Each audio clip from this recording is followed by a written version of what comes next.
Hey there, welcome back to my video series on Asana. You can find the whole YouTube playlist in the description to watch all the videos in order. In this video, we're gonna take a look at how to create projects in Asana. So this should be a quick and straightforward one. As the video series progresses, we're gonna get into the more advanced stuff. But for now, we're gonna first cover the fundamentals. And in case you're interested with one-on-one help to help you set up your Asana the right way, you can find more info in the description on how you can work with me. Now let's get started with projects, which is definitely one of the core aspects of Asana. We're gonna create a new project. We're gonna start from blank. Now let's make this a bit more interesting and I'll give you an actual example of something that you might need to do. We're gonna call this website redesign. We're gonna leave it by default in here and we're gonna leave it as public for the whole Santi Asana demo workspace, right? So create project. Here we go. This is our first project. You can see it on the left sidebar. You can always rename it if you'd like to. If you do have one of the example projects that Asana created, like I showed you in a previous lesson, you can always delete a project just by clicking in here. You can also archive it if you prefer. Here we are in the default list view. We're going to explore some of the other views, but definitely the list view is one of the most helpful. So here I just added search other cool websites for ideas, right? So that's one task. Another task, choose website building platform. So where we're going to build this website. And let's say rewrite the About Us page. So here we have three different tasks. You'll notice that when I click on them, we have this panel appearing, which is quite convenient. You can always collapse it like that. You can also collapse it by pressing escape, right? So that's quite helpful. As you can see here, you have a description, which is very handy for when you already have team members that you can assign tasks to. You can provide as much information here as possible so that they know what is it that they have to do. You can add a due date and so on. And that's how you can navigate through tasks.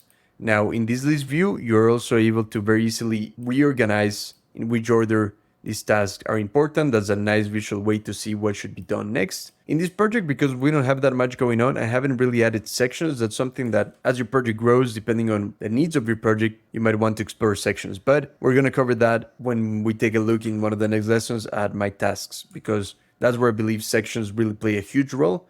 And then projects kind of depends on the type of project. Now that's a very simple way to get started with projects. Something that I would recommend is that you don't create a bunch of projects just because you know that your business maybe has like 10 main projects that you can think of right now. Instead, I would say try to get more used to how Asana works, because not everything requires to create a whole new project. Sometimes you can use other features like subtasks or even just creating certain tasks directly into my task. So before you get too carried away, yeah, you can create 1, 2, maybe 3 projects, especially if you know those are like quite large projects that you're gonna want to work on for sure. But definitely wait until you have a better understanding of certain features so that you don't clutter your workspace in Asana straight away. But that's very simply how you create new projects like I just showed you. And in here in the homepage, here you can also navigate and see all of your different projects. You can sort them by start, which you can also start projects. If you have quite a few, you can just go here and give it a start. This will create a new section, which of course will also be here in home. When you have more projects, you're going to be able to sort them by different ones. But right now it's quite hard to visualize that. But yeah, we're just going to remove that for now. Projects can also be added into portfolios, but we're going to do the later ones. We have more projects because I don't want to overwhelm you with too many features until we really have an understanding of the fundamentals.